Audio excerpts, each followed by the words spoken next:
ជំរាបសួរបងប្អូនម្ដងទុកមកបាទនេះជាម៉ូទ័រឆក់ដោឈុត12គ្រាប់បាទម៉ូទ័ររត់បានដី8ហាត់បាទហើយបងប្អូនត្រូវការអាចតាក់ទងបានបាទខ្ញុំដាក់លេខតាមនេះពីទុកហ្នឹងបាទហើយ Telegram ក៏មានដែរបាទតាមលេខហ្នឹងហើយ Telegram ក៏បានដែរ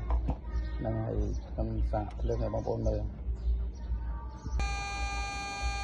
មកយកខ្ញុំទៅបានថោបាទរវល់ទៅសាកទៅបងប្អូនមើលដល់ភ្លើងវិញ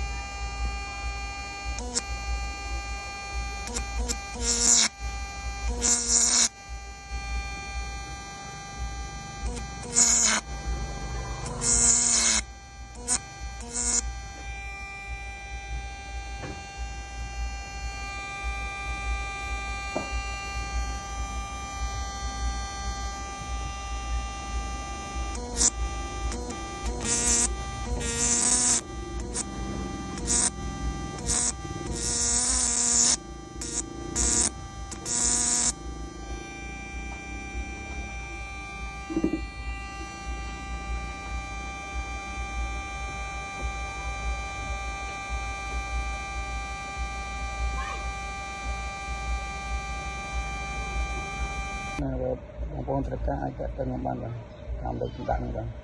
គុណច្រើនណាស់